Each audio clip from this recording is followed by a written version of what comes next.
to dead hang that much weight, dude, Yeah, that is a strong grip, man. And absolutely. I'll tell you this. I'll give you two really funny stories, and then we're gonna go to the physique of the week. So this guy Joe, dude, he's such a character, right? And I told you he was only really into like weird core strength and like pulling movements. That's all he ever did. Okay. And there's a school on Long Island that a lot of Suffolk County cops train at. A lot of cops in general train at, right? And it's a very high trust gym. And once they know that you're good, they tell you where they hide the spare key. And a lot of times, cops who are coming off shift will be like, "Hey, you want to go roll? We're not gonna be able to make it to the 9 a.m. class. It's 4 in the morning. Why don't we go train? Right now."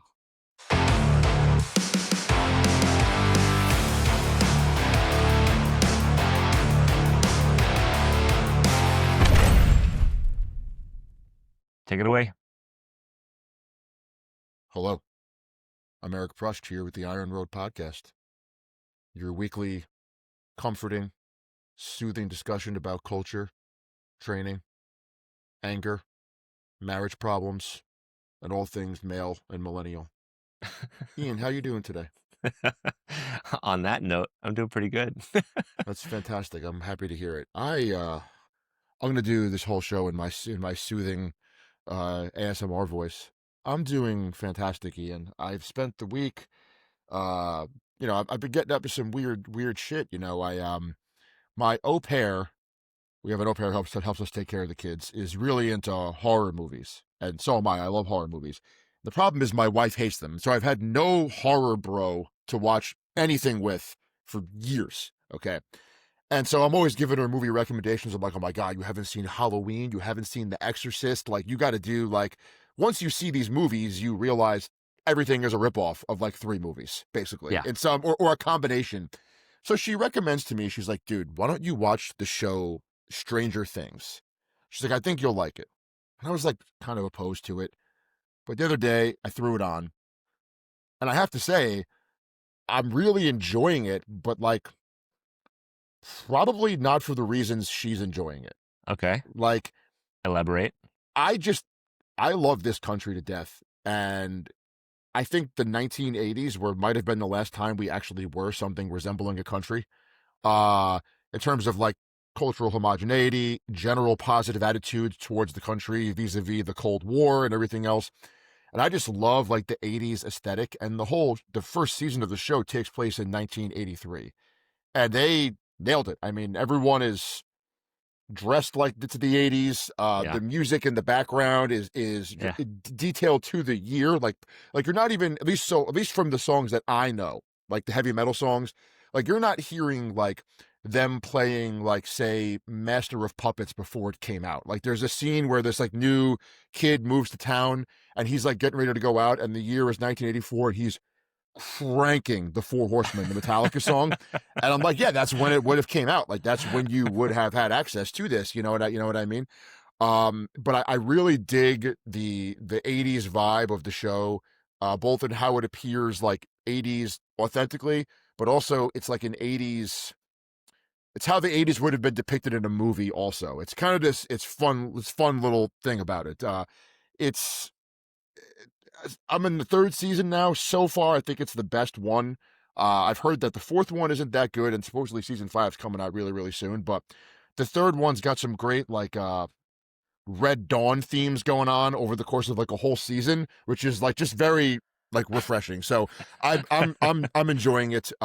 Again, there's a lot of people out there that are really pretentious that want to act like newer slop TV is beneath their intellectual capacity, and it may very well be, but it doesn't mean that it isn't well shot, well acted, and well presented. You know what I mean? So Yeah. I think that you would enjoy it, Ian, as long as you don't take it too seriously. You can't look at this and be like, I'm watching high art. You know what I mean? It's just a Well, well yeah. shot show. Take it for what it is. And I've seen it. I've seen it all the way up until the most recent seasons, and I think the Oh, first okay. I don't season. want to spoil anything for you, dude. No, no, no. Yeah. Okay, audience, listen. This is not a television show podcast. If you don't want it to get spoiled, just click ahead or whatever, dude. The whole Russian thing in the Yeah. 3rd season is just awesome. It's Yeah. just It's a like this cool weird change of combination of pace. like Red Dawn and like Friday the 13th And it's like this, you know what I mean? Like it's got Yeah. these. It's just it's so cool. And the reason why the third one is my favorite, I didn't like the second season that much because at a certain point I'm like, okay, look, you opened up this hellhole, right? Like you can't control it. We've accepted this. Okay. Where do you go from here? No sane person in the American government would try this again after what happened in the second season. Yeah. So going into the third season, I'm like, they have to think they can't just be like another rogue American doctor tries to go into another dimension. Like I just wouldn't believe it because everyone died in this. Everyone in that government building in the second one, toast, dead. See you later, right? Yeah. With the exception of Paul Reiser, who doesn't get the same fate he got in Aliens. And when I saw that it was like the Russians doing it, I'm like, okay, that actually makes sense. Like They're crazy. we would be in like a technological race with them. We Yeah. wouldn't be sharing our secrets like with them, like, hey, don't do this type situation. So it works. And on top of that, injecting the Russians into small town America gives the whole thing like a different vibe. And I'm really enjoying it. So I've got like about 3 episodes left in season 3, and I'll get season 4 done before the next season comes out. But it's been a nice little distraction or something to have on in the background while I'm working. I won't lie to you, but Yeah, I think the first season was probably my favorite. It was like a masterpiece. It was so different. It was so, like you said, they captured perfectly the 80s feel, the vibe, the aesthetic. And like you said, with the Russians, at that time, it's very appropriate that they would be, battling, feuding with technology with the US. So it's kind of they did their research and they got their timing and their, all their plants and all their thematic, features down pretty pat.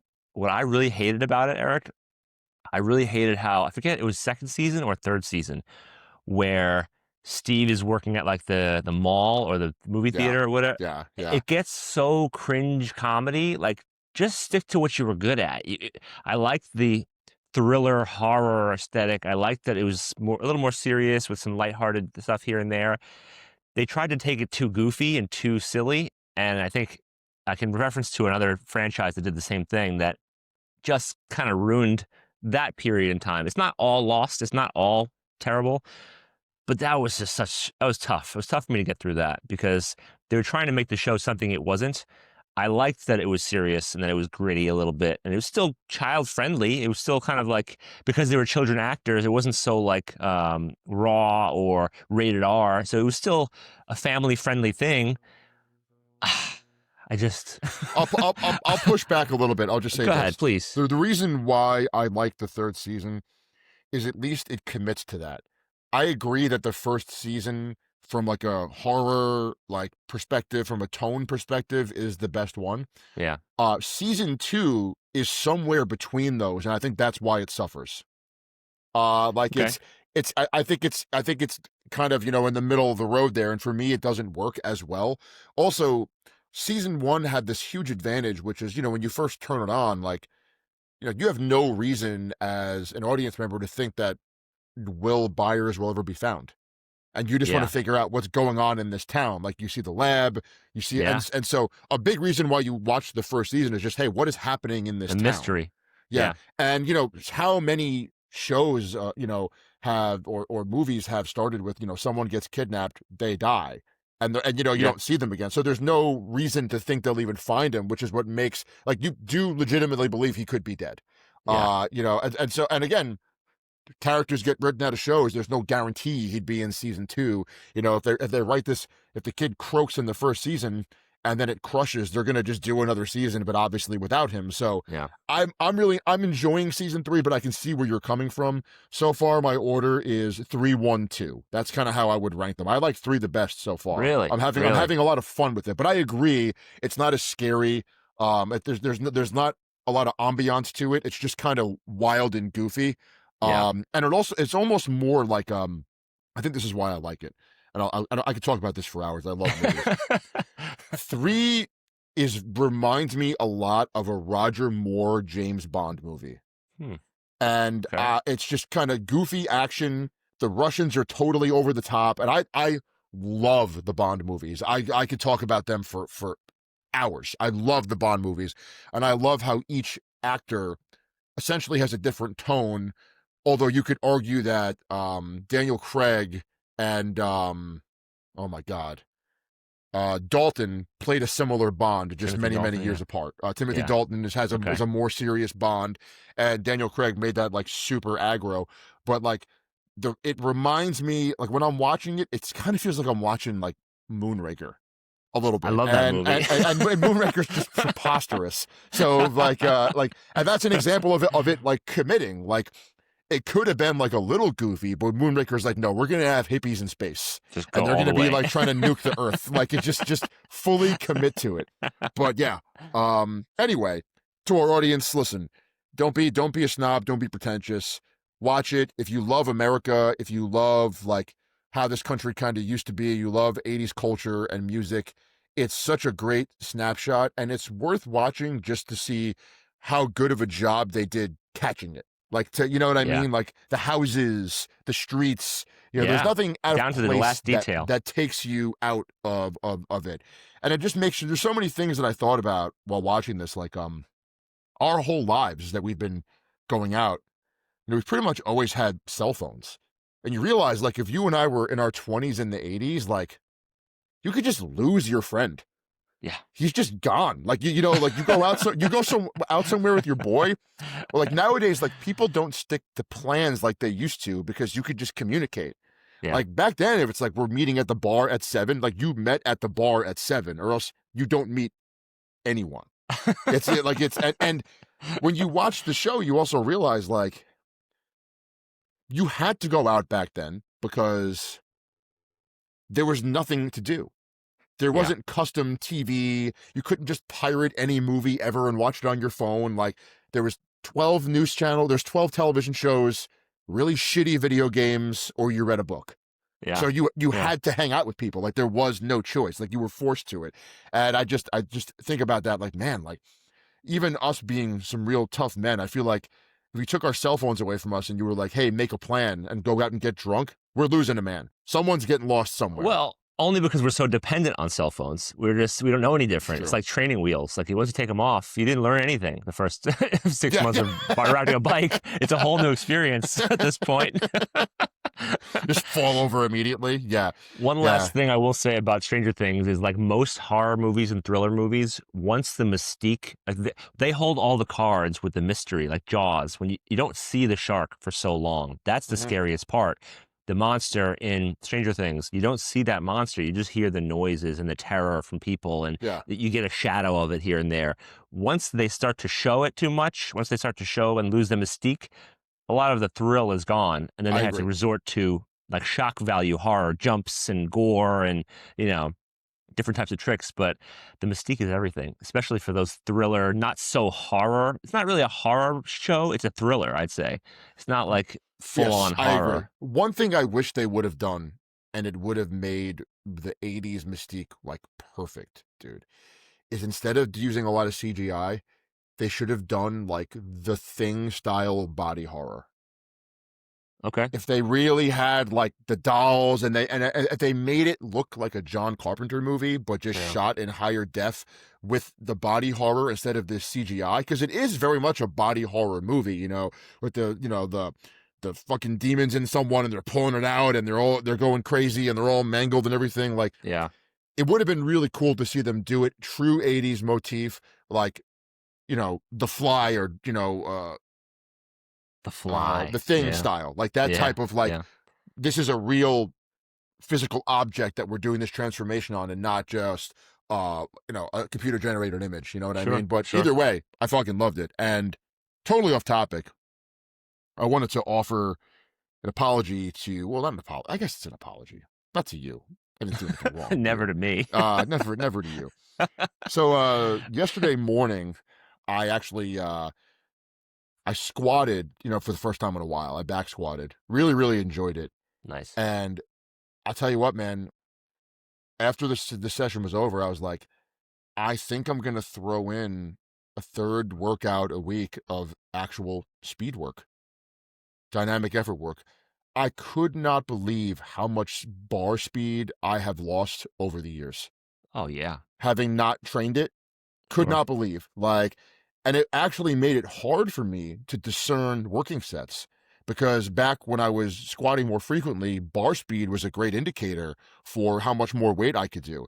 But I noticed that now I just grind everything. Where when I Mm, was younger and squatting all the time and doing more explosive work, it was like poof, like I just knew like the bar's popping, we have another 100 pounds to go. Once it slows down, but this was like every set over like 275 was slow. hmm, And like at like every set. And granted, part of it is I lost strength, part of it is my technique isn't as efficient as it used to be. sure, All that stuff is there. But it did make me think like maybe I'll throw in a day of like 5 sets of 3, like speed kind of pause squats. You know what I mean? Just kind of overcoming the, like, just working on explosion, and like 5 sets of 1, like dynamic effort deadlifts or something like that. Just something to get, because I do think it'll carry over to my sport. And like definitely. just training those explosive fibers again a little bit. As I also feel like, yes, jumps are good, but there's something about, and this is so, I guess, counterintuitive to how a lot of guys train athletes. I always felt like when I was training wrestlers at my old job at Gaglione, that there was something that worked about like the barbell speed box squat against chains in particular. I don't know why. I just felt like it, that type of force production, particularly for a sprawl or picking someone up and trying to throw them. I just felt like it really worked. And I really kind of shit on speed work back when I was powerlifting. And I think part of the reason was, particularly for the squat, is that we speed box squatted, but we did not compete in that, in briefs. Like the briefs and the Sure. suit are help you kind of simulate the box squatting motion. And so I felt like I got no technical carryover from the box squatting to the free squatting. But I do really feel like uh doing the speed pulls, like 6 to 12 sets of 1 with like 60 seconds rest, I really feel like that helped build my deadlift in retrospect. First of all, it's a significant amount of tonnage moved. We work up to Yes. like 500 for 10 singles, you know what I mean? Something like that. So you're moving a decent amount of weight. That volume does kind of add up for hypertrophy, to a certain extent. But also just being so dialed in with your technique and getting your hips so quick, I think it actually helps. So I lift 2 days a week. I might say throw in like 2.5 and do like speed pulls, speed squats, and like maybe like abs and back work or something afterwards, just like I like something, that. something, try to get it done real quick.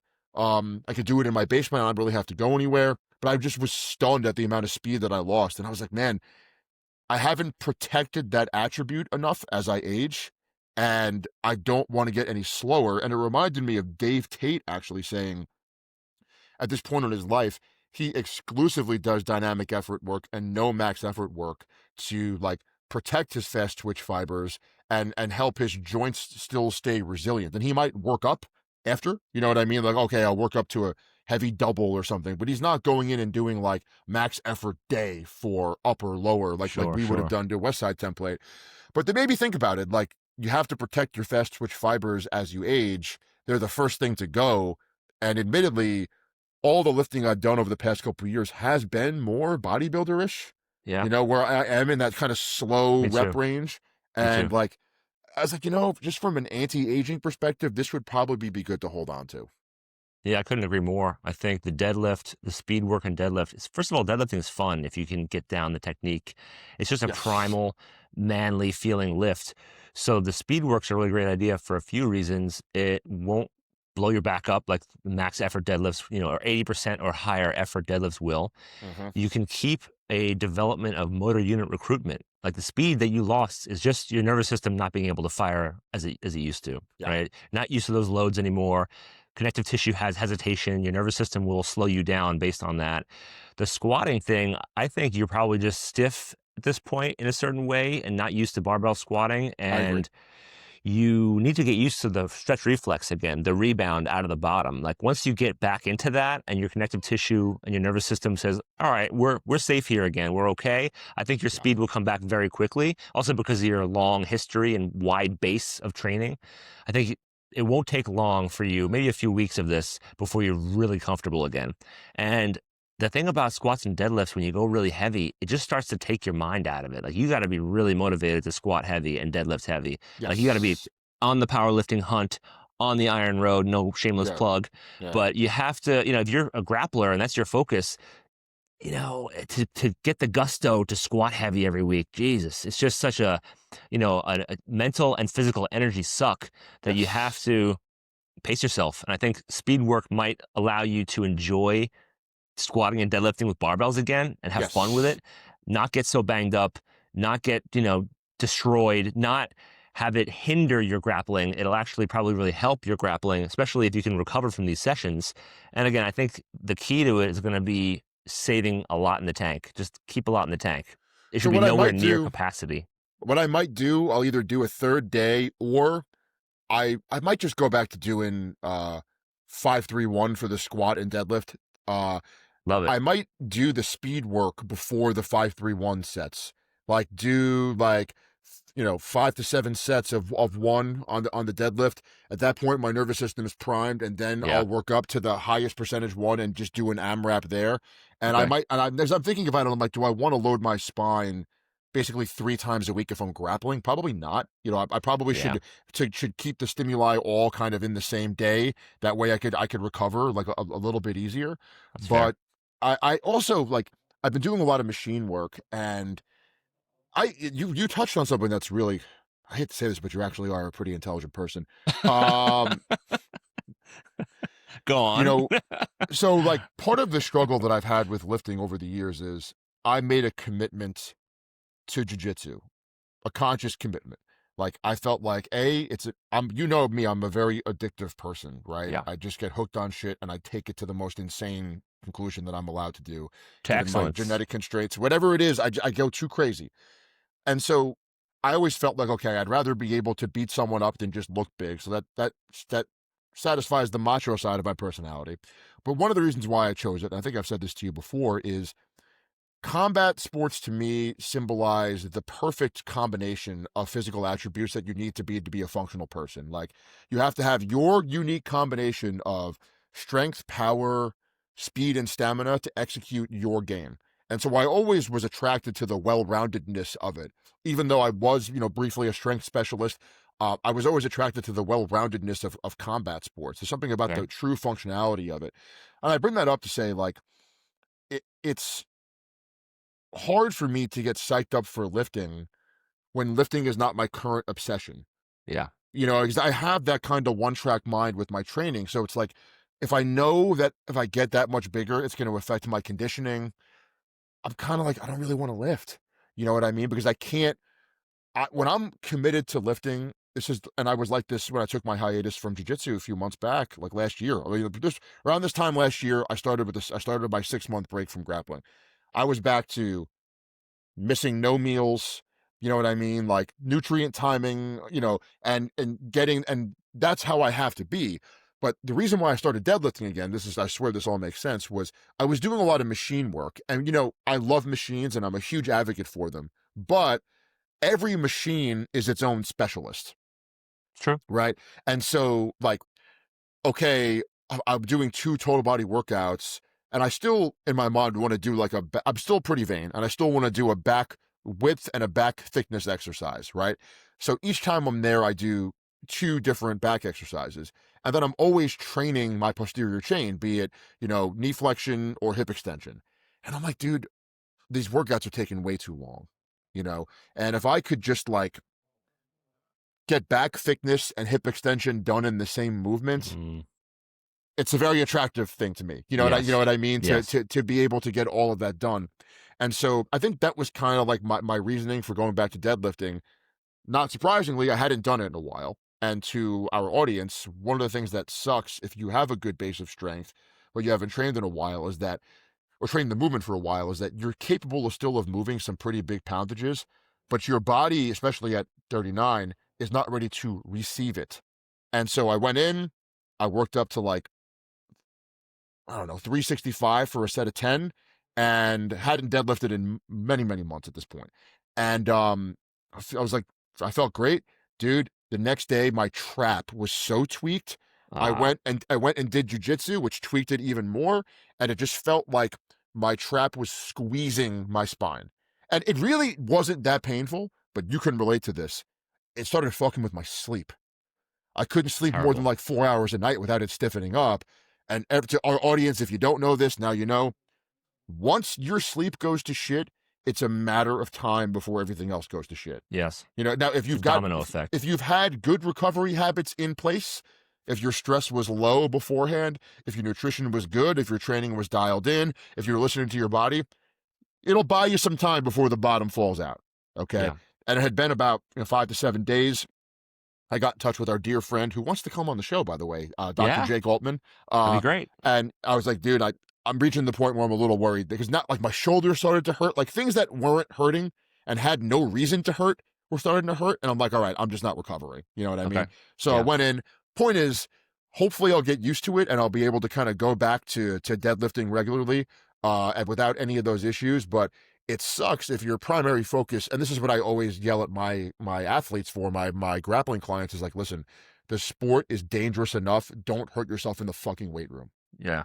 Yeah. I You mean, know?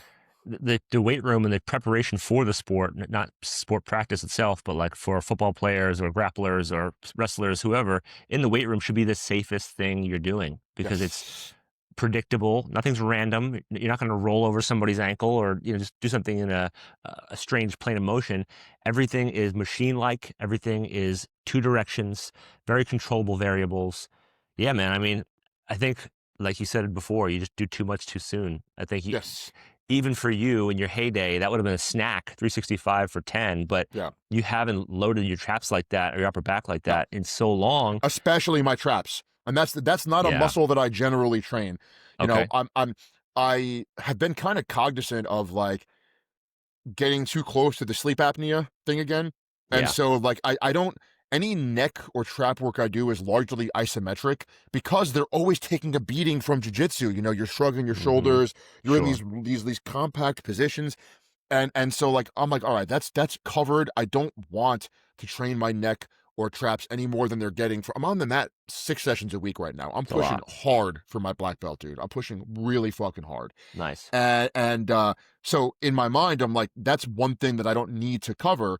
So it wasn't like I had been doing shrugs and they were used to it. It was just like no tension, all of the tension. Yeah. And when Yeah. I start to deadlift again, I mean, you know this. It's the same way with your like bench and certainly with your overhead press. Like I'll be deadlifting 100 more pounds than that for the same amount of reps in 6 weeks or less. Yeah. That's how quickly the strength The comes muscle back. memory comes Yeah, back. it Yeah. just comes back so quick, and especially because that was my lift. That was what I was good at. You know what I mean? So it's right away. It comes back pretty quick. But anyway, lesson learned. Don't kind of rush in too soon.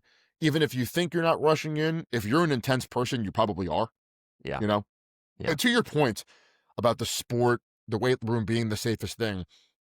Back when we were younger, and I was going to more seminars and networking with other coaches and everything. I had the opportunity, I'm sure you did too, to talk to a lot of different like people that worked at the university level. And I remember, I think it was our buddy Greg. I'm sure you know who I'm talking about. I'm not going to say his last name for his own Sure. protection, but not that he needs protection. He's a great dude, and he's a listener to the show. So, Greg, I hope you're There you doing go. well. I'm pretty sure I remember Greg telling me he was interning at Columbia University with the strength and conditioning program, and I heard this from him, and then it had been verified so many times after that on a football team, like in particular, uh, the biggest numbers that get lifted on the team are always by the second or third string players. Yeah. 'Cause they don't practice as much. More risk. So Yeah. it's always like the second string fullback that squats 750. Got Yeah. nothing else to do. Yeah. He's just Nothing to lose. Yeah, he's just like he's not getting any reps. He's fully recovered for all Sure. 4 years. So he's lifting in a motivated setting without Yeah. anything sapping his recovery. He's a fullback on a Division I level. He's got above average genetics. He's probably built to lift. That's the guy that like breaks the weight room record.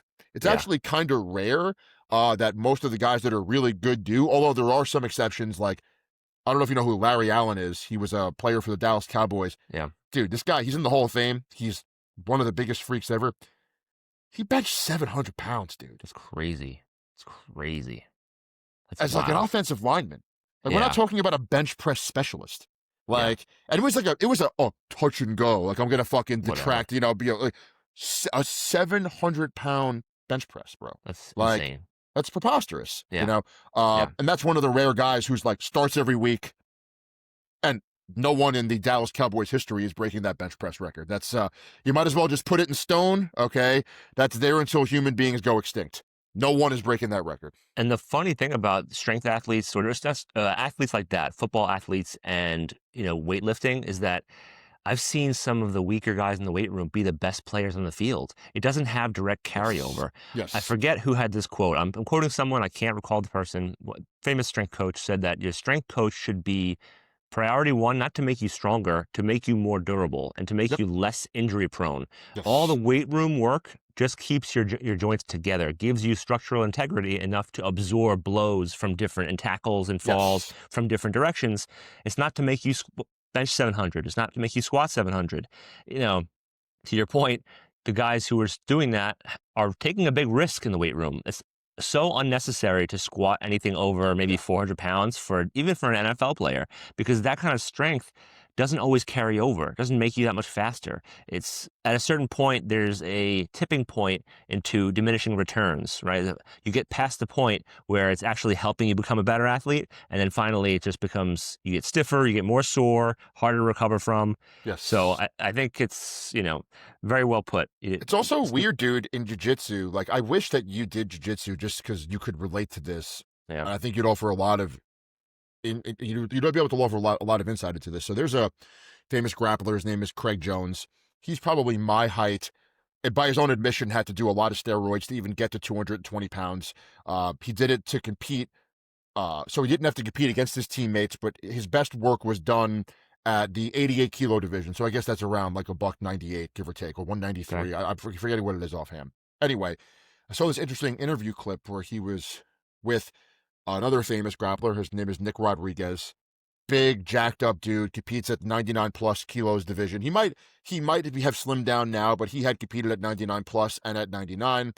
And it was Nicky Ryan, who's Gordon Ryan's brother, was talking about this, and he's like, Nicky, for all of the weights that you lift, like Craig doesn't even lift, and he's way stronger than you on the mat. He Yeah. would get crushed underneath what you bench, Yeah. crushed.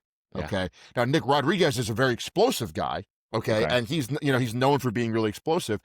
But there are situations like when I tell people what I bench, it's like embarrassing. Like I don't even think I could bench 315 right now, to be honest with you. And like, but there are guys that I train with that I see their lifts on Instagram, and it's either a stalemate or I totally bully them. Yeah. And there's something that always seems to get lost in translation. Obviously, if you start lifting weights and you could barely bench the bar and you're deadlifting like 95 pounds with the fucking bumper plates on the side, and we get you to 405 deadlift and a 275 bench or something, you're gonna have more horsepower. But Sure. like you said, at some point, that preparation is now no longer, not to use a strength term here, it's no longer GPP, it's no longer general physical preparation. And there's a huge difference here between general physical preparation and specific physical preparation, and SPP. These are all terms that Louis Simmons love to use. Like, there's a certain point where you're not getting that much carryover from that bilateral squat, that bench press, or anything like that. Like, you know, one physique that I want to cover with you, I'll put this out there now. It doesn't have to be next week, but I wanted to cover Randy Couture Okay. because Randy Couture did a lot of circuit training. And then when he moved up to heavyweight, he actually did a lot of Olympic lifting, but he had a background in Olympic lifting, so he could do the moves, explosively done correctly, but mostly like power snatch, power clean variation, Okay. stuff that's, he's not just doing them off the floor, mostly done from the hang, right? Point is, Randy Couture is not putting up impressive gym numbers. And Sure. yet here's a guy that he weighs about what I weigh. I'm taller than him. I have a picture next to him when he was still competing. Uh, and he's like bullying Gonzaga, holding his own against Brock Lesnar in the fucking clinch. And, yeah, I remember that. You know what I mean? And in that fight, I'll tell you this. If the referee doesn't let Brock get away with grabbing the fence when Randy has him in the clinch, if Randy takes him down, who knows what happens? You know what I Yeah. mean? Like that is not a man you want on top of you, elbowing you in the face, dude. That's Yeah. that's not a thing. So point is, who knows how much Randy could deadlift or bench or squat for one, but there is just something. We see this a lot in wrestling. Like Kurt Angle talks about one of the Schultz brothers, Mark and Dave Schultz. I forget. I think Dave Schultz was the one who was murdered by the I forget the guy's name at Foxcatcher Ranch. I don't know if you know this story. There was like a DuPont, the Sure, sure. yeah, Didn't they yeah. make a So movie about this yeah, with yes, yes, yeah. The Steve movie and Carell? a documentary. Okay. And Dave Schultz was like known to just like never lift weights.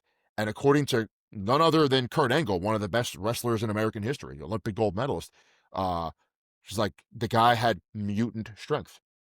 But like Yeah, if you were to have him go deadlift, like he fucking wouldn't even know what to do. And like we've never yeah, been able to quantify that. Like maybe we have, and I'm out of the loop, Ian. But I have never heard a strength coach give me a reasonable explanation for why, for some fucking people, they suck at lifting.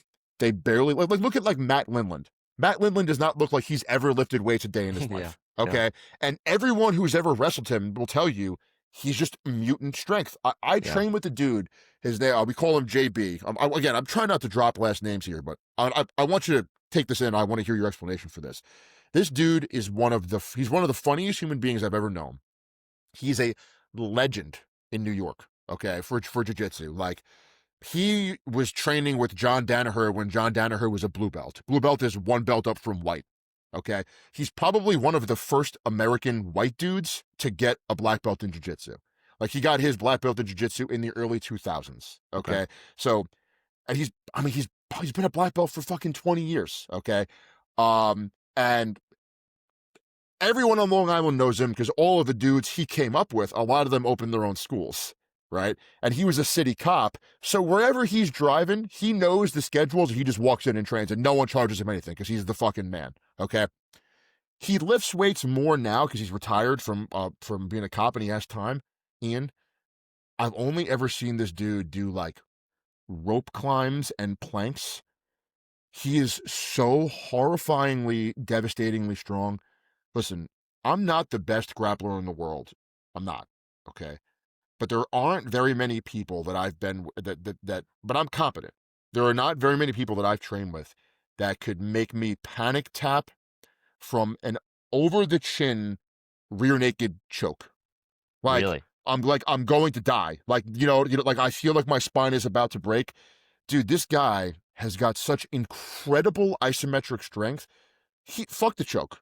I'd rather him choke me. He doesn't even bother. He gets on your back, and it feels like the amount of force he's able to produce, and it's like this constricting.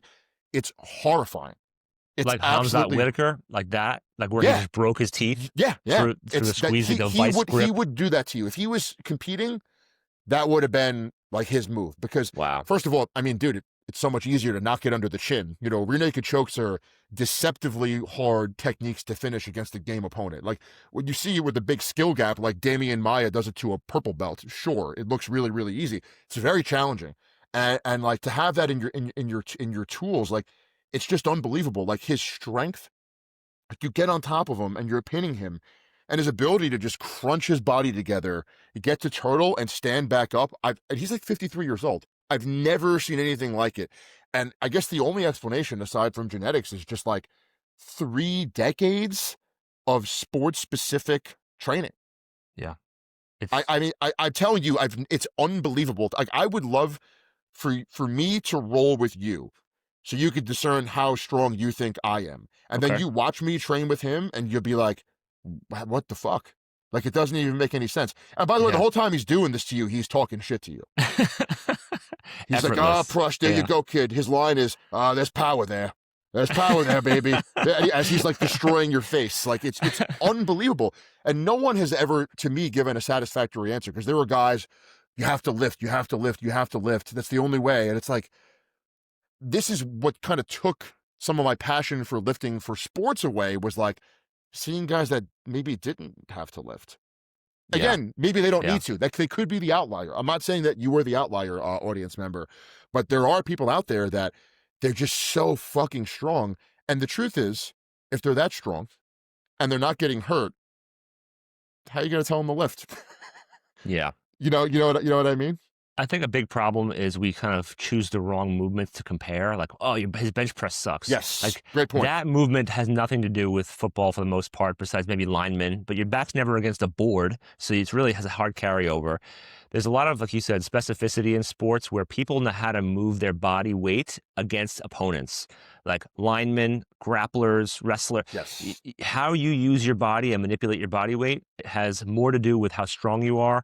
How much you weigh matters. That actually doesn't really matter, and how Yeah. much leverage you can use. But I've Yeah. seen smaller guys bully bigger guys because they can use their weight more effectively and more efficiently than the Yes. bigger guy. So being bigger and stronger is not the end all be all. It helps. It gives you a bigger advantage for sure, but the skill gap matters, the specificity matters, and I think people develop the wrong types of strength. I think for grapplers, especially, not a grappler, but from what I observe and understand, grip strength and hand strength is really important. So Yes. having a monster grip, and forearm strength, upper back strength is going to be critical. So I think more than the bench press, like heavy rows would be more I think carryover. weighted chin-ups, man, that's another thing Fair. because it's also a grip test.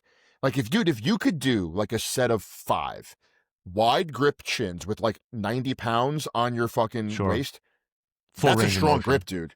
Yes. Yes, but that's a strong to dead hang that much weight, dude. Yeah, That is a strong grip, man. And absolutely. I'll tell you this. I'll give you 2 really funny stories, and then we're gonna go to the physique of the week. So this guy Joe, dude, he's such a character, right? And I told you he was only really into like weird core strength and like pulling movements. That's all he ever did. Okay. And there's a school on Long Island that a lot of Suffolk County cops train at. A lot of cops in general train at, right? And it's a very high trust gym. And once they know that you're good, they tell you where they hide the spare key. And a lot of times, cops who are coming off shift will be like, "Hey, you want to go roll? We're not gonna be able to make it to the 9 a.m. class. It's 4 in the morning. Why don't we go train? Right now?" And so this guy Joe, I guess he must have caught an arrest like late at night. He's driving home and it's like 3 o'clock in the morning. We'll say 3 o'clock in the morning. The time doesn't really matter. Now the gym obviously has like motion sensors in it and cameras. And I remember the owner of the gym, one of the owners, this guy Sean, telling me his phone starts vibrating and it wakes him up. And he rolls over and he's like, someone's in the gym. He's like, who the fuck's in the gym? So he looks at the camera. Joe has showed up to this gym. Okay. He wanted to get strength training in, like his version of strength training in before he got home. The problem was he was in his suit. He was a New York City detective and he had no change of clothes. So what he did was he goes in, locks the door. He goes, those like, I'm looking at them right now, those like ceiling tiles that you could kind of push, you could slide Yeah, them the over. drop ceiling. Yeah, Yeah. drop ceiling. He slides the drop ceiling over above the pull up bar. He strips down butt ass naked and just starts doing sets of muscle ups with his head going into the ceiling. Okay. And because he didn't want to soil his suit, he wanted to just be able to shower, put the suit back on it, and go home. Yeah. Imagine you wake up in the middle of the night and you see this like 5'10", like 225-pound Italian maniac doing naked muscle ups in your gym and just cranking them out, dude. Like you know what I mean? Just like with ease, just butt ass naked. And my buddy told me he looked at it, he was like, "Oh, that's Joe," and just put his phone down. Like, what are we gonna? This guy's crazy. Like, where's that? He's not gonna steal anything. He's not hurting anybody. He's a credible contributor to the community as a whole. Yeah. Now, to your point about having it or not having it, I might have told the story, might not have told. This is one of my favorite stories, and I'm going to retell this over and over again as the audience continues to grow. One of my clients, I've known him for many years. He played college football. I think he played Division II, and he told me one of his coaches played on the New York Giants in the 1980s. This is when like Bill Parcells was coaching the Giants. So you've got Lawrence Taylor, Phil Simms, everything. A lot of people don't know this. Bill Parcells hired the strength and conditioning coach from LSU to come over and do an organized strength and conditioning program for the Giants, which was not common in the NFL at that time. Like the Chicago Bears, just to give you like an example of the dichotomy here, had like one universal machine, one of those like all-purpose machines that like Yeah. it was not common to have a fully stocked weight room, and they had like Olympic lifting setups, squat racks, the whole nine, and apparently one day the players are in the gym lifting, and Lawrence Taylor, who, for my money, I don't follow football like I used to, but I would say he's probably the greatest football player of all time. He's certainly one of the most exceptional athletes that's ever been recorded doing anything. Walks through the weight room, going to his locker. He's in a suit. This is how it was told to me. The players start busting his balls like, LT, but you don't want to lift with the team. Apparently, Lawrence Taylor in a suit, dress shoes, walked over and just stone cold cleaned from the floor 315, no warm up, in a suit, threw it Jesus. down, and he was like, I don't need to lift. And they were like, the man doesn't need to lift. And Yeah. just let him go. Like, okay. Yeah, Like yeah. with You ease. win. Like, yeah, just guy probably just came from a cocaine bender. Like he's probably packing a lip, you know what I mean? He's probably got some skull in his mouth. He just Yeah. rips it off the floor, throws it down. He's like, fuck you, I don't need to lift. And by the way, he probably didn't do it that technically because he didn't lift. Who So I want you to cares? think about that too. He Yeah, just yeah. ripped this off the floor with sheer brute force. Like this isn't like he got under it like it was a pretty clean or something. Sure, Like sure. he pretty much like got hip extension, then like reverse curled it to his chest. Like that's like one of those like mutant, like one of those times where sometimes doing the lift incorrectly is more impressive than doing it correctly. Yeah, yeah. Like Steve Goggins, was it Steve Goggins? I forget which Goggins. There's the Steve Goggins' squat. Like he used to just good morning 1,100 pounds. So like just freakish and like, what are you gonna tell him? Like he's the best player ever at his position. At the time, he's the best player probably in the NFL. Okay. Imagine you got Lawrence Taylor hurt in the weight room. You'd be killed. Yeah. Oh, easily. You'd be killed. Like They you would take you lose your job. You behind would the never gym work and again. put a bullet in your head. You'd have Yeah, to go like I don't even know what you do. Like you're blacklisted, you know? yeah. But yeah, so like nature's not fair. And I suppose that's a great segue into our physique of the week because this is a perfect example of nature. Nature Well, is not fair. one quick point before we move to that. So I feel like if you got those freaks, those football players, grapplers, whoever, all these athletes that are that strong, and made them as interested in weightlifting as they are in that sport, or there was enough money on the line to Oh drive yeah. people to really compete in lifting. Let's say if lifting was the most lucrative sport you can compete in, we would see shattering records. I mean, weekly, I'd say, because there's so many freaks out there who don't lift like that, who have the capacity. And if you learn the technique and the leverage of lifting, all that freakish strength that he just, reverse curl 315, imagine what he could have done if he actually put his So I'll full push effort back into it. just a touch, just a touch. I agree with you. However, one of the things that you realize with the biomechanics of field athletes is they are not built to squat. Guys who are built to run are not usually built to squat. They have very long legs and they have shorter torsos, right? Hmm. So like they probably would have been insane deadlifters. I'll Okay. give you that. Like Okay. probably like mutant deadlifters, but people who have long strides that are like built to sprint, they're not built like Pyrrhus Demas or Tom Platz, where like their body's just like a little piston. You know what I mean? Sure. It Sure. might not. It would. They would have been an incredible display of force production, but the nature of the movement might have alienated more of those guys than you would think. Now, Hmm. offensive linemen, different story. Okay. Yeah. Well. Especially because of how big they are. Like I think a fullback as an example, but like linebackers, running backs, a lot of those guys, like if you're built to run, it's just a little bit different. And even if you look at big lifts being done by sprinters, I know that someone's going to be like, "Whoa, Ben Johnson squatted 600." Half true. Charlie Francis is his strength coach, who's one of the most iconic and intelligent strength coaches ever. Never had his sprinters full squat. He had them like quarter or third squat because he wanted to put them in the exact angle their hip would be in a sprint. In Hmm. his mind, I don't need you to be able to move 600 pounds from your back of your calf to parallel. You're never Sure. going to be there. Okay. Sure. I need you to be able to produce force because sprinting it's extremely duplicatable, right? Like there's no like we wound up in a funky position. Like you do this one thing Over and over over and and over and again. over again. So like you only need to be strong at the range or a little bit longer than that range. So yes, Great they point. moved big weights, but it was at extremely limited ranges of motion where they could keep a vertical torso. Intentionally, for a Yes. reason, not Yes, because their ego was exactly. getting in the way and No, they no, couldn't no. handle it. You'll Yeah. see Yeah. big sprinters, guys that are great sprinters that, they're not as heavy as you think. They're just so lean that they look like they're fucking jacked Oh freakazoids. yeah. And like they'll move big weights, 600 plus pounds, but it's always a high box squat.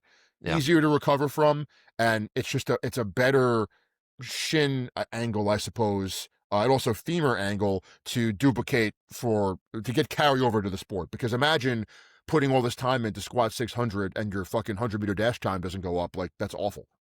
What Awful. was it all for? Yeah. Exactly. Exactly. Agreed. All right. Physique of the week. Let's get after it. You chose this guy, so let's I'll let you roll them out.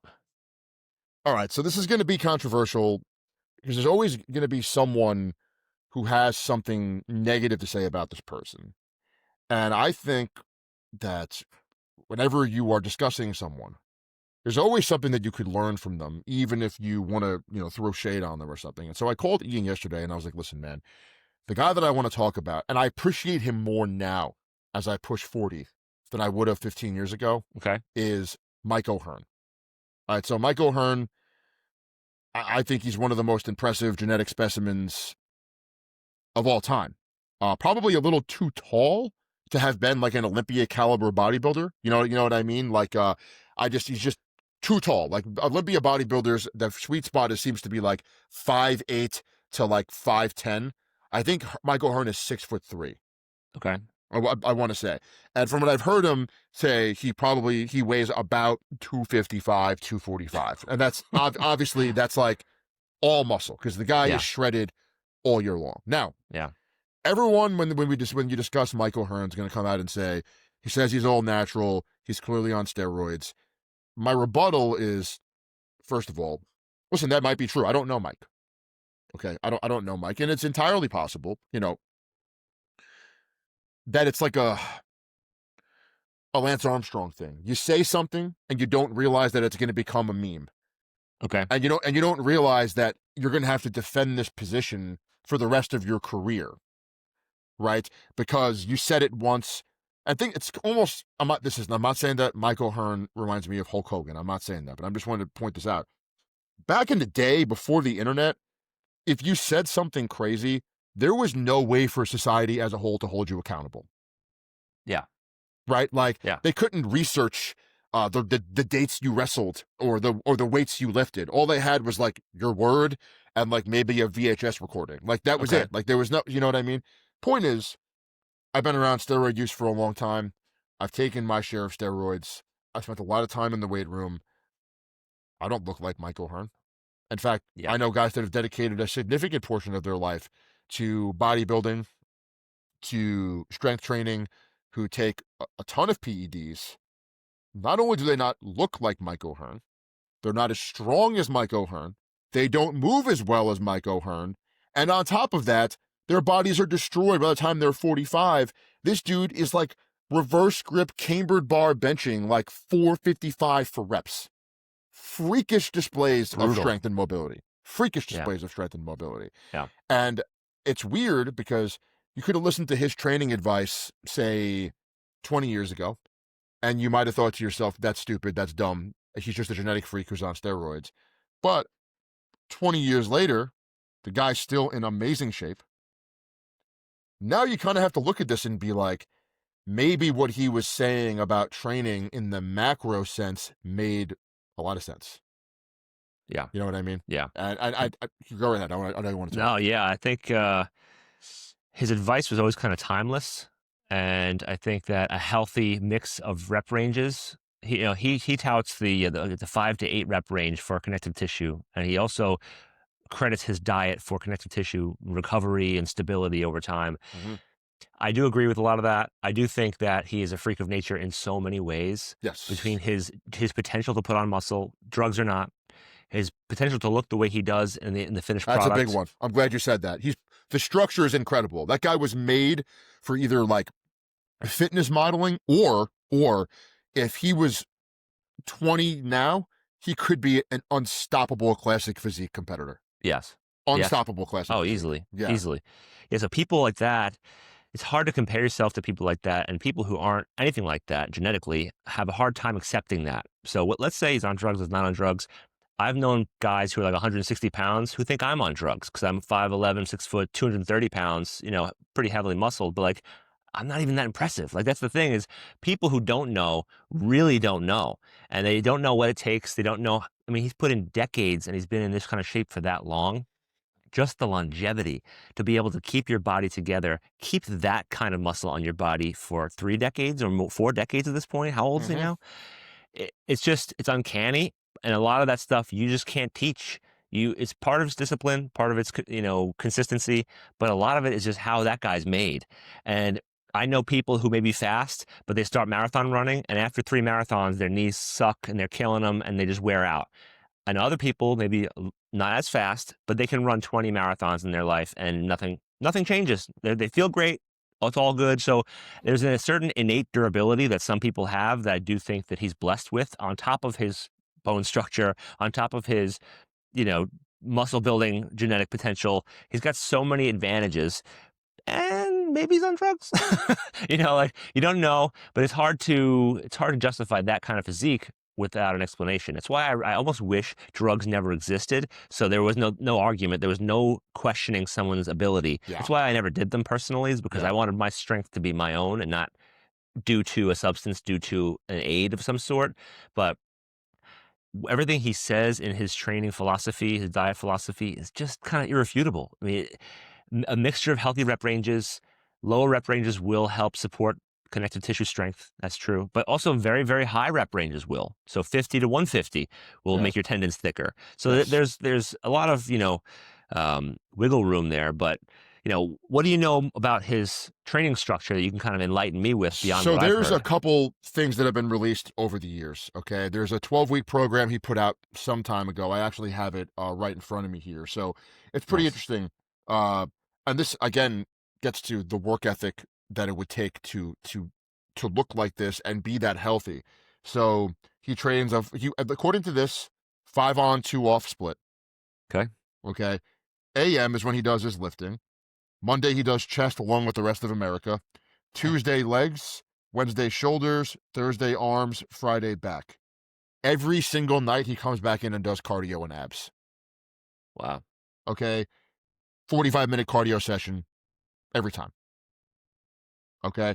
In terms of loading, it's the main lifts are squat, bench, deadlift for each of the corresponding days. Weeks 1 to 4, 5 sets of 4. Weeks 5 to 8, 5 sets of 3. Weeks 9 to 12, 5 sets of 2. Wow. Okay. And the percentages go 70, 80, 90. Okay. Okay. In terms of the Okay. percentages that he's lifting, that's really pretty much it, dude. If you look at the assistance work, incline bench, 6 sets of 5, dumbbell bench, 4 to 5 sets of 10, dumbbell flies, 3 sets of 8, go home. Okay. Now, is there any data on it's always been this way, or is this his most recent training, This is actually style and this cycle? is an older program, okay? But if you Okay. follow him on Instagram, which kind of like I feel like everyone does, because he's basically like a living meme. Yeah. You know what I mean? Yeah. And I mean An that as a icon. compliment. Yeah, he's just I really mean that as a compliment. Most of the lifts that he posts and what he discusses are him in these lower rep ranges. You don't see Sure. him doing sets of 20 on a back squat or like a widowmaker set on deadlift. And his reasoning is always, I don't want to get fucking hurt. You know what I mean? I don't want to get hurt. And his Yeah. logic, and I don't know, he'll always say this and he'll be like, the older lifters know what I'm talking about. And now that I'm getting older, I kind of get what he's talking about. But I've Yeah. never heard anything like scientifically to back this up. But his logic is that load loading the weights heavy, loading the exercises heavy, is less bad for your joints than moderate load for a lot of reps.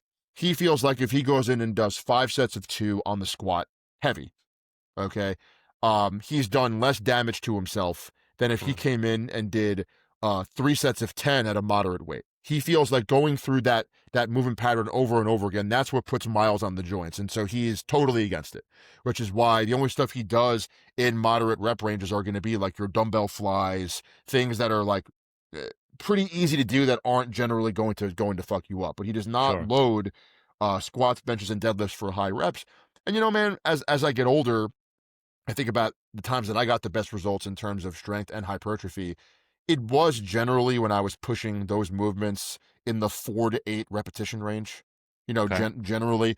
And again, you could argue that the assistance work was helping. I'm sure that it was, but if you show me a human that took their deadlift from 135 for 5 to 315 for 3, I will show you a human being who added muscle. Okay. If you Yeah. show me someone that went from 315 for 5 to 500 for 5, I will also show you a human being who added muscle. Right. Sure. And I do think that there is a lot of chicanery and a lot of bullshit in needing the pump. I don't think that the pump doesn't grow muscle. I want to make that very clear. I think that there's a time and a place for it.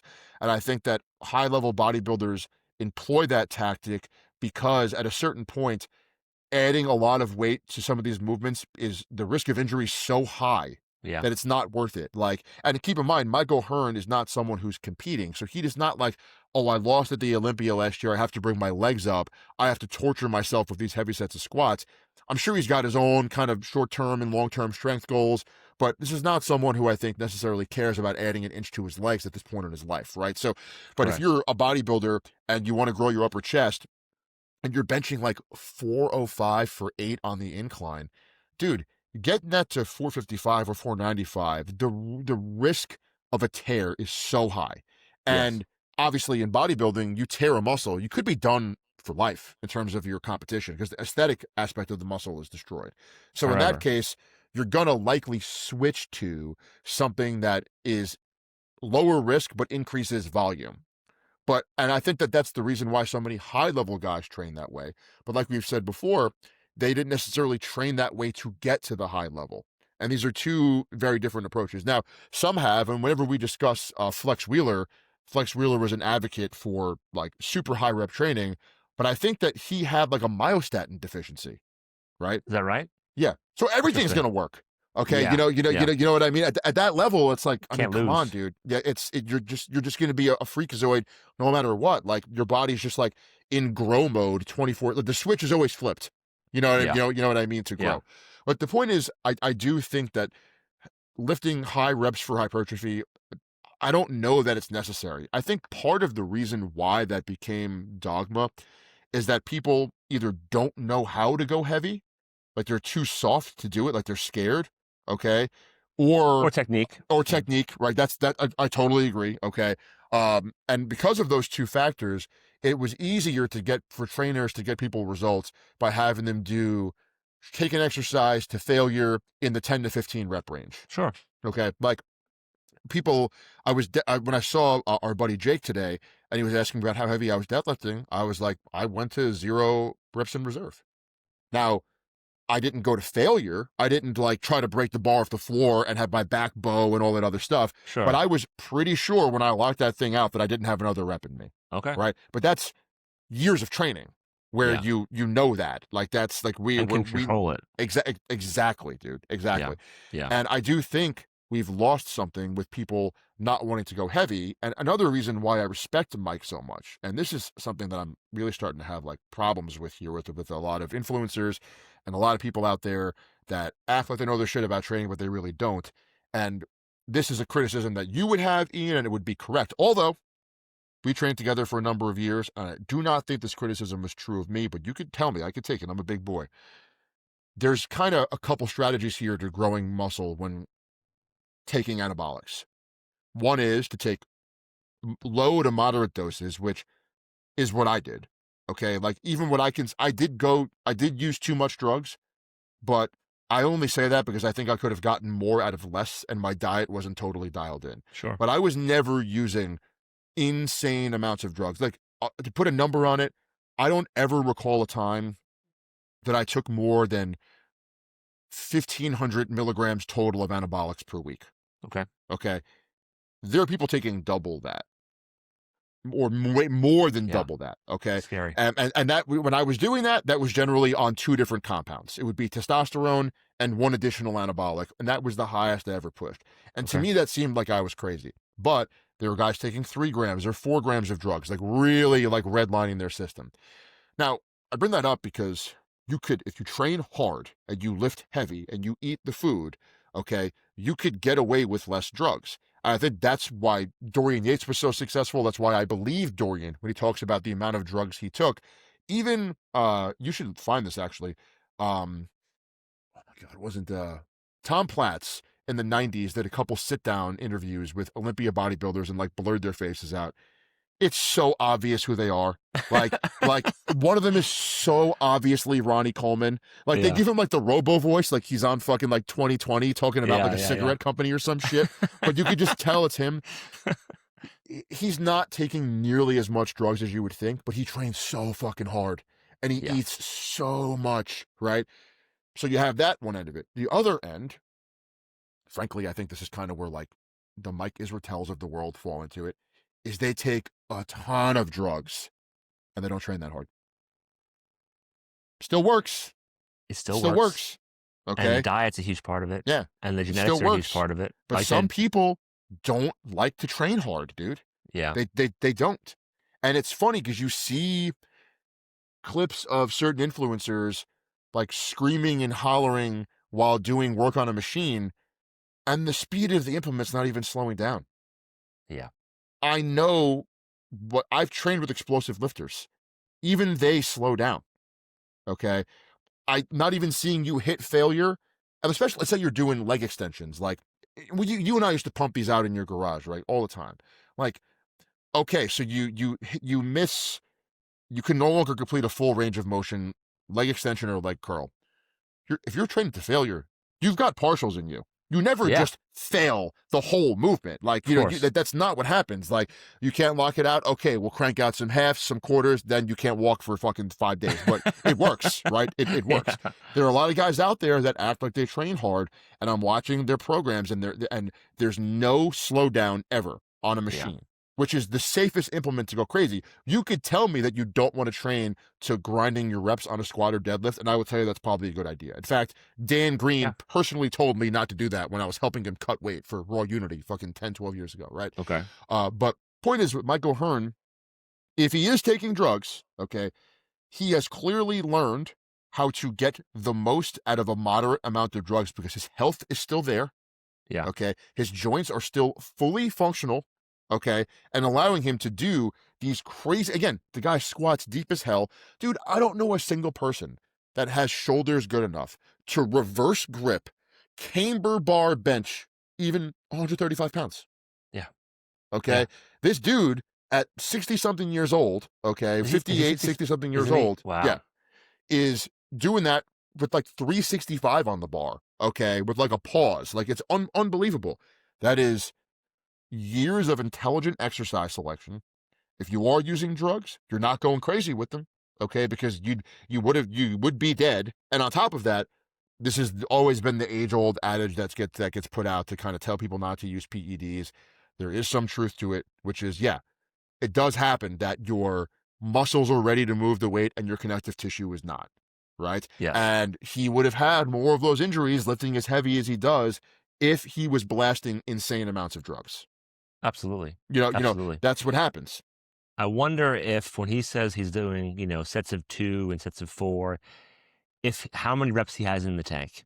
I wonder it can't be a 2 rep like close to his threshold. When he says 90%, I wonder if he could do 5 reps with that. Or you know what I'm saying? Like when I take my sets down to 3, 2, 1, Mm-hmm. the grinders hurt. I mean, they hurt my joints bad. So unless he's leaving a lot in the tank for those low rep sets, it's hard to side with him on the joint preservation side of things. Whereas if you go from 2 reps to 4 reps, you can do a lot different weight from 2 reps to 4 reps. Oh yeah. It could be Oh a 100 yeah. pound drop on Yeah. some lifts for 2 extra reps. I mean, dude, if you're an explosive lifter, like I've trained guys, you've trained with them who I was always more of a grinder. I could eke out Same, a same. decent amount of reps with say like 85, 90% of my max, Yeah, right? But there are dudes that like you add that weight and like they're just not going to move it or they're going to blow it through the ceiling. yep. Like It's one or the other. one or the other. 5 Exactly. pounds more and it stops. Yeah. I would Yeah. imagine, again, from the training footage I've seen of him over the years and since we spoke yesterday, he's probably leaving about 2 reps in the tank, Okay. I would say. And I think Okay. if you're doing 5 doubles, or whatever, I think that's the way you have to do it. Yes. And he was not specific about if it's. I actually no, screw that. He was because he gave a percentage. He's doing sets across. He's not pyramiding. Okay. So if you're gonna do sets across, you're probably gonna have to do like 2 RIR or 8 RPE, whatever your terminology is gonna be, because by the 5th set, that might be close to failure because of Yeah, fatigue. the But cumulative yeah, fatigue that you get from that. Yeah, yes, sure, yeah. sure. Okay. But I just think there are ways to. I mean, I don't think I know there are ways to take less drugs and get better results. And the problem is that it comes down to effort, right? It comes down to effort. I've told you about this guy, Paul Barnett. He's one of my favorite kind of influencers. I think he's like 50 years old, just got his pro card in bodybuilding because Nice. he got back into bodybuilding at like 42. He has a very intelligent approach to the sport, Hmm. both from drug use. Like when you've done PEDs, Ian, one of the things that helps you gravitate towards whether or not you like an internet personality is if their experiences on drugs match yours. Okay. Okay. If I hear an influencer talk about, I took Tren and nothing happened, I'm either like, okay, like we're so different biochemically, I can't listen to you, or you're a liar, in which case I can't listen to you. Okay. Where either way, I'm sorry, I Yeah. can't get it. But like Yeah. with Paul Barnett talking about his gear use and how the stuff makes him feel and how I can't use that compound anymore, it doesn't agree with me. Like I began to trust his advice because it very closely mirrored my experience. Point is, he was kind of like talking a lot last week on his Instagram about effort. And like a lot of people don't fucking train hard. And I've a big fan of Dante Trudel, the guy who invented, DC training, Okay. which is just very heavy progressive overload. I know people that personally hired Dante to get them ready for bodybuilding shows, and they said that Dante always pushed up your food before he pushed up your drugs. He Hmm. was very conservative. In fact, a couple people I know that hired him said Dante took a look at what they were taking, and he was like, "You're going to fucking cut these numbers in half right now. You're going to be dead by the time you're 40." And Got it. this is when we were in our mid 20s, and really had them focus on getting stronger. In this case, in like a 6 to 8 rep range, okay, Yeah. and pushing up food. Like it can be done. You don't have to destroy your body with drugs, like your internal organs. Like there is a sensible way to do these things, to use compounds that won't fucking annihilate your organs, that won't wreck your mental health. But the other side of it is you have to be willing to go fucking train hard. And I think everything in life, like we're all of us are in our own bubble. Like I've seen, we'll say research, but whatever. People tend to only associate with other people who are within one standard deviation of IQ from them, right? Okay. Because if if your IQ is say 130, you can't have a fucking conversation with someone who has a 90 IQ. So there's more relatable, you're saying. Yeah. So, in other words, I don't, I know what my number is. I'm not going to put it out there, but like it makes sense. Like I could see the type of genius level person that I could maybe talk to, and then the lower end, I know who those people are. Okay, I could see the spectrum. Point is, people who train hard hang out with other people who train hard. Yeah. Okay, you know Yeah. what I mean? And so because of that, I mean, dude, when I was like my testosterone was like 90 nanograms per deciliter, I was training in your garage going full fucking retard. God is my witness. You were there. You saw that I was pushing it, okay? Yeah. And you were doing the A lot same of thing, fun. okay? Yeah. You were doing the same thing. That was how we got down, okay? But people who don't train hard hang out with other people who don't train hard because it helps them feel less shitty about themselves that they didn't put the work in. Sure. Okay. Sure. And so like so many guys like us who are so into, if we're gonna lift heavy. Like I said before, I couldn't imagine. We studied Stallone's program, and I'm like, if this is true, I couldn't reduce my lifting effort to such a low level to do that much training volume. Yeah. I just couldn't do it. I would be miserable. I'd be It's fucking frequency over miserable. intensity, Yes. you know. Yeah. I don't understand how not to push to failure. And like I said last week, the hardest part for me was learning to pull sets out Yeah. because of what I was doing to myself. Point is, there are a lot of people out there that just depend on the drugs to do it for them. And you want to know who was the first person who told me this? I'll give you a guess. Hmm. Donnie? Yep. Donnie Yeah. Thompson. Yeah. Was driving around with them, and I asked him why, because Donnie carried a decent amount of body fat. He was a fucking super heavyweight powerlifter, okay? But if you look at Donnie, you could tell he was heavily muscled. He wasn't like flabby. He was Yeah. just built like an offensive lineman who was on gear and didn't have to do mobility work anymore. That's basically what he was, an offensive lineman. He played center, okay? Um, I remember asking him, like, Donnie, why do so many super heavyweights look like shit? And I'm so naive at the time. And I'm like, and why do these guys have such short careers? And he's like, Eric, they don't train hard. And he gave me this look like, what are you talking about? Like, it's so obvious. Like, of course they don't train hard. But again, everyone on our crew trained hard. Yeah. right?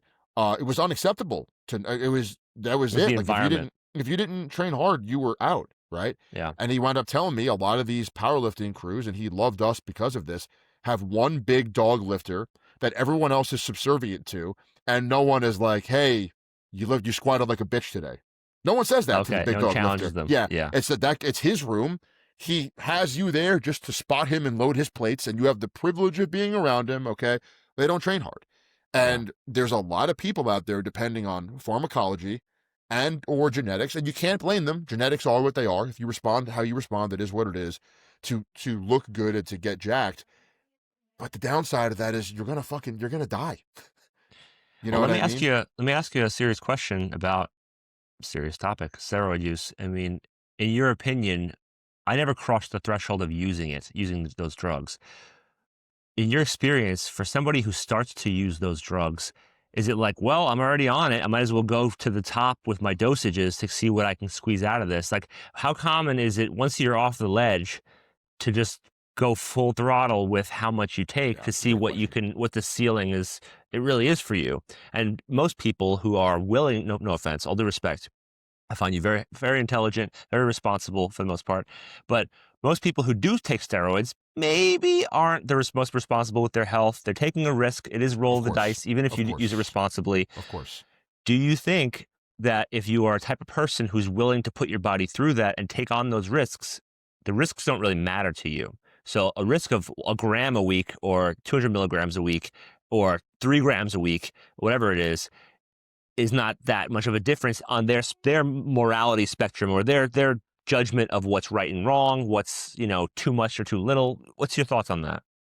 One of the pieces of advice that I always give younger men, like I didn't have the best relationship with my dad, not going to get too deep into it. And so I've always felt compelled, like if I see younger guys who don't have someone giving them good advice to step in, especially if I know they're at heart good people. I'm not going to waste my time if you're like Sure. a disaster, but if I know you could be a good person, I'll always help you.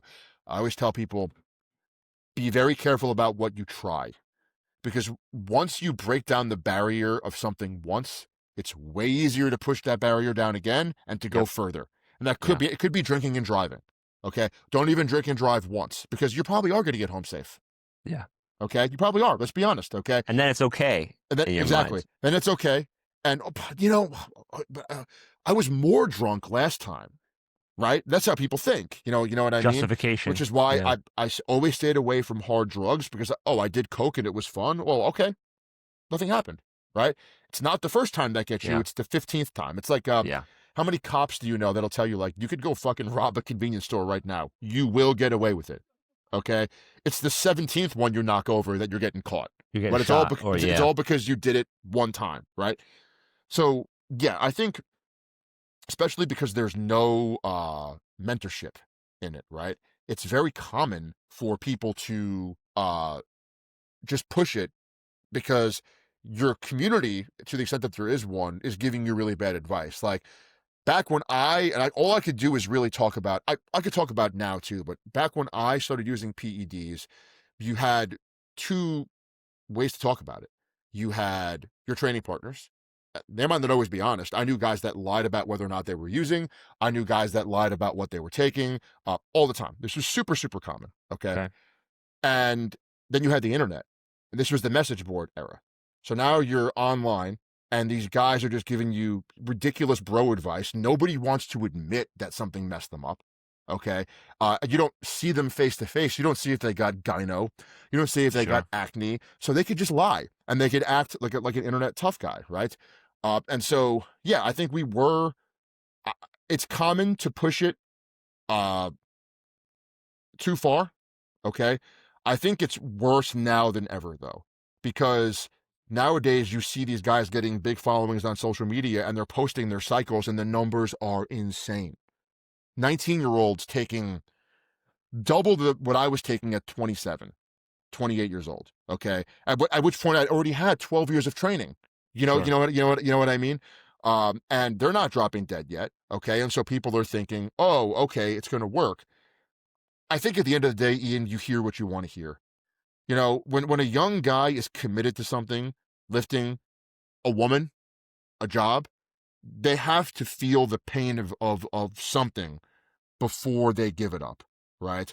That pain might be something happening to you. It could be someone you know dying, right? Then that's a real thing, okay? Like Mike Jenkins, we knew Mike not well, but we had met him, Yeah, he passed away, and we all knew what a contributing factor to it was. It wasn't the only thing, but it was a contributing factor. sure. And you have your health scares. I know you have your moments where you know something happens to you or to a friend. Again, our buddy Dom has spoken about this. His last powerlifting meet, he was trying to squat like 1,000 in knee wraps. Okay, and he suddenly got severe shortness of breath. Felt like he was having a heart attack while he was driving on like the Long Island Expressway, and pulled over, called an ambulance, got through it, and I think he retired after that meet. He was like, "Fuck this, I'm done." So I think people do push it too far. There's a reason why they historically give young men the most insanely risky jobs in the military. It's because they're fucking crazy. Like Yeah, during World War II, they deliberately gave all of like the most low level flying missions to the people who lied about their age to get into the army, wow. because they knew that a 32-year-old pilot's going to be like, I'm not flying 50 feet off the ground. I hit a fucking bird. It's over. You know what I Yeah. mean? Someone can shoot, and those planes were Yeah, not armored. Like that, you get shot with a sure. rifle. Like it's a wrap. But some psycho who's 17 years old and has something to prove, he'll fly the mission. No problem. Right? So he's not as risk averse as somebody who's more Exactly. mature, you're saying. Exactly. So, Exactly. and I think the promise of virality and possibly making a ton of money on the internet these days is a massive driver. Like now, social media has bred a lot of opportunity for some people. And the better you look, the more you lift, the more eyeballs you get on your account. And Yes. then you get sponsorships like the Sam Sulek. He's entertaining. I think his content's pretty good, but he has been on drugs since a very, very young age. And now that's like Yeah. the trend is if you're going to pun intended, trend. If you're gonna, jump on, it's really risky. But again, the less risk averse 17-year-olds who just want to blow up, be insta famous, get a lot of money. See this dream life that people show you on the internet that may not always be the case. And then you don't hear about all the people who are overdosing or who are becoming addicted or have a lot of mental issues because of these drugs. So it's really risky because you're right. Nobody wants to show you the real side of things. Nobody wants to show you that or admit how bad it can get if Of course. it's abused, if it's on the worst side of the outcomes. It's pretty crazy. It's I'll crazy. say It's this. a I'll say dangerous this though. time. It's We're reaching a point where things are going to change in some way. And the reason being is back in the day, a lot of 90s bodybuilders did die. Okay. They did a considerable amount. But these were people that you did not know. Like, let's put it Okay. this way. There are dozens of those guys, I'm pretty sure, that died, that if you were in the bodybuilding sphere, you knew of them. They were NPC guys, aspiring pros. Some of them might have been IFBB pros. And keep in mind, back then, you had to win the Open to get a pro card. Okay. Okay, it wasn't like you won your age division. It was like you had to win the Open. Okay, so there were a lot of guys that were great bodybuilders that never got a pro card because the funnel to get in was so challenging. Okay, Got it. so we know of people that were known bodybuilders that did die. Okay, how many wannabes died? How many people that just were blasting, a bunch of drugs and lifting in their basement died? People, faceless people that no one's ever heard of. Okay, Yep. now you look at like Dallas McCarver, Boston Lloyd, like people that did blast drugs and did die, right? So now you've got, yes, they're seeing the fame, but if they drop dead, okay, now you hear about it, okay? That's fair. And on top of that, another thing that you see now, back in the 90s and the early 2000s, bodybuilders took their pictures for the whole year around the one or two shows they competed in, right? They might stay in shape after the Arnold's for a couple weeks, take a ton of pictures in Ohio, they're set for the year, okay? So you're seeing them when their skin is perfect, which is a big thing, okay? They're not holding that much water. Nowadays, the churn of content is you're seeing these kids post stuff, they're covered in acne. Yeah. You're not, you're not shielding the people from the side effects like you used to. Like I see this, you are covered in acne. Okay. Yeah. I see the side effects on your person. Okay. And we see your body changing on a daily basis because you are forced to show us more than Jay Cutler had to. Hmm. than Dorian Yates Great had. Dorian point. Yates would come do the Olympia and go back to England. No one would see him for a year. Yeah. Okay, he would take all his pictures after the Olympia. Bye, see you later. No one saw him for a year. Okay, so there is more awareness of it. There are people that had scares. There are people that are speaking out against it. People will always do it, but I do think we're we had the era like we discussed a couple weeks ago, the Ben Affleck steroid PSA. Okay. Yeah. We had Yeah. that era. Then we Yeah. had the bigger, stronger, faster era of these Yeah. are fine. What the fuck are you talking about? Sure. We're in the process of swinging somewhere. Okay. I don't know if we'll ever get it to go full Ben Affleck PSA, which is a shame because I want to see another one of those get made. Okay. But like we're definitely swinging back. There are people now that have good physiques, which unfortunately in this context does matter, saying, hey, you could take less drugs. If you're not serious about this stuff, you actually have no business taking them. You know, that's the other thing. Like, if you're not going to make money doing this, you don't have a health issue. What are you doing? Okay. There are more people pushing that now, which I think is healthy. People Yeah. will always do it. I know I was going to do it no matter what. Okay. Okay. And I listen. I did a ton of research. Unfortunately, back then the information was bad. You know what I mean? So Yeah. it was what it was. But like, people, a dedicated person who's possessed by an idea will always do it. Okay. But should you choose to listen, there's at least better information out there, okay, about what to use. There are still a lot of physique coaches out there that have literally killed their clients by recommending such high drug and diuretic doses their clients literally die in prep. This It's has crazy. happened multiple times. I won't It's name so names, but irresponsible. people literally have bodies on them, like plural. Okay, people that they've killed. People will always take advantage of the willing to get this guy can get a pro card. I want to say I trained another pro Of bodybuilder. course. Hey, shoot some fucking Lasix and don't drink water for a week and see what happens. You'll be really dry. Yeah, you have a heart attack. So whatever. But like the pendulum swinging in the other direction, men, crazy young men will always do crazy young men things. What's going to moderate the pendulum is guys like me that did it. So I have a certain street cred that unfortunately for you, you don't have. Okay. You're more like you're better, you're a little better at like, hey, you could get pretty fucking strong naturally because that's what I did.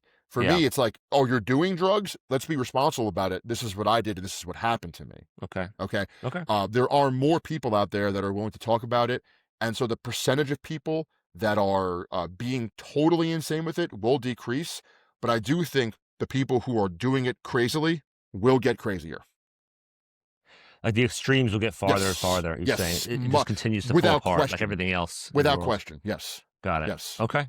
That's a fair point. Yeah. I You know, mean, it's it's just crazy that this exists and that people have such easy access to it. I think that was one of the points you made on one of the previous episodes is that the access you didn't have now you don't have to go meet some shady guy in an alley. You know, like anybody can get it. You mail it to your house off of some website. So it just the access I think has really been part of the beast. well, dude, I'll leave you with this because this has been a great episode. Yeah, Um, as always. the introduction of SARMs, selective androgen receptor modulators, into the fitness world has been catastrophic. Okay, so SARMs were initially designed, at least some of them, to be replacements for testosterone and TRT. And they were designed to be more tissue selective, meaning that, like, take testosterone at a high enough dose, your muscles grow, so does your heart, so does your prostate, right? If we can get drugs that are more tissue selective and we don't have these side effects, why wouldn't we take them? Okay. Sure.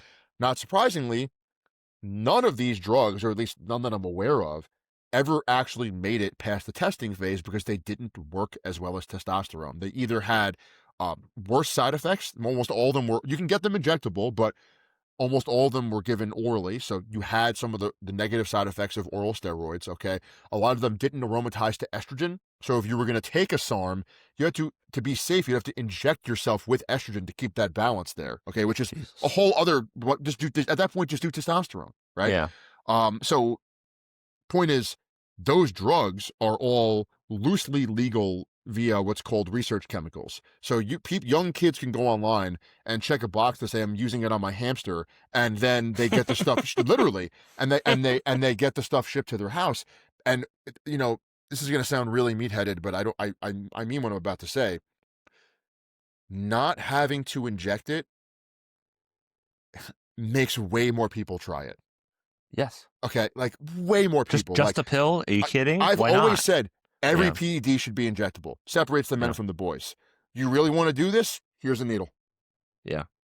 You really want to I take couldn't do it. steroids? I Yeah. couldn't do it. If Yeah. you really want to take steroids, inject your no, don't let a doctor do it, because he's not always going to be there for you. Don't let your boy do it. He's not always going to be there for you. Go inject yourself. Let's see if you can do it. Oh, you can't? This isn't the shit for you. Yeah. But when you can go online and buy oral SARMs, okay, that are then going to fuck your liver up, give you the side effects, but you tell yourself, oh, it's not a steroid, it's a SARM. No, it actually Yeah. is a steroid. Functionally speaking, it's the same thing. These are just things that didn't even get to the same phasing of like medical trials and prescriptions that other steroids did. Like SARMs were never, as far as I'm aware of, were not really prescribed the way like Anavar was. Anavar, for its era, was deemed safe and effective and still is prescribed to this day. Okay. Yeah. But to get pharmaceutical grade Anavar, you're going to pay a lot of money. Okay. You might have to have a legitimate problem with you to get it in the most legitimate way possible. There are some doctors that will do it, or you're going to buy black market Anavar. You're going to get scammed. So guess what? You're going to go buy your SARMs, and they're going to do damage to your internal organs. They're easy to take. They're cheap, and you don't have to inject it if you don't want to. And okay, you could just pump yourself full of shit. So fucking stupid. Okay. Yeah. Like if you're not responsible enough to inject, you have no business using hormones. Period. It's like it's that simple, because it's also the safest way to take them. Yeah. It's the safest way. Yeah, it's the most harrowing way, but if you don't want to fuck your liver up or your kidneys up, guess what? This is going to be the best pathway for you to do it. So you're right, things are way more accessible. You don't have to build any social connections to do this. That's the other thing. You could just be a Neanderthal autist living in your basement and not have any friends and still fucking stack your house full of SARMs. Okay. Yeah. And it's also really inexpensive. Back in the day, a lot of gear was way more expensive, so you had to learn how to train. That was the other thing. You could go online and get a bottle of testosterone for $35. Back in the day, if you were taking that stuff, you probably were paying $95 to $130 for a bottle from someone, right? Guess So the what? barriers to entry have been fallen. You're going to use a essentially. lower dose. You're Yeah. going to use a lower dose because you have to, because you can't fucking afford it. Yeah. And I'll close out with this. This gives me more respect for 90s bodybuilders because they had less access to drugs. Okay. According to a lot of guys, if you talk to them, they couldn't even get the same drugs every cycle. So, like, maybe you couldn't get Tren. You got a show coming up. You got to find something. A lot of That's those crazy. guys made do and still had incredible physiques, which shows you how important genetics, training, and diet are. Yes, it's true. It's And that's true. why How do you Michael make Hearn do? is a legend. How do you make do exactly? You got to find other compounds that work through similar chemical pathways. Okay. You know what I mean? Like, okay, you can't get Tren. You need something that's going to harden you up. Maybe you take more Anavar. Okay. There's maybe you have to take Winstrol. You don't want to take it, but you have to take it. Like, Yeah. you need to have a certain amount of anabolic load to maintain your muscle and your level of training. Okay. And from that point, you get what you can get. But there are guys that have great physiques that don't take Tren. They don't want to take it. Okay. And again, not all of it was easy to get back in the day. You might be stuck. You're in a certain area of the country, training in a countryside. You don't have a New York City Gold's Gym filled with some drug dealer that's making a ton of money. Like, it's tough to get. Okay. It's Dave Tate used to say he would yell at people for not being patriotic when he was like a kid in the 80s and 90s. He's like, you're taking steroids. You're a shit athlete. Let the guy in our town who's trying to get to the Olympics take the drugs. Show your patriotism. You suck. You're never going to be good. Okay. This guy's trying to train for the shot put. Okay. He's trying to beat the Russians and you can't even bench 225. Yeah. You're a disgrace. Give him your testosterone. That was the mentality back then. Yeah. All right, brother. Awesome episode as always. I agree, my friend. Next week, you pick the physique. Can't wait to see what you come up with. You got it. Yeah. All right, boys and girls. Have a great one, friends. Iron Road signing off. Take it easy.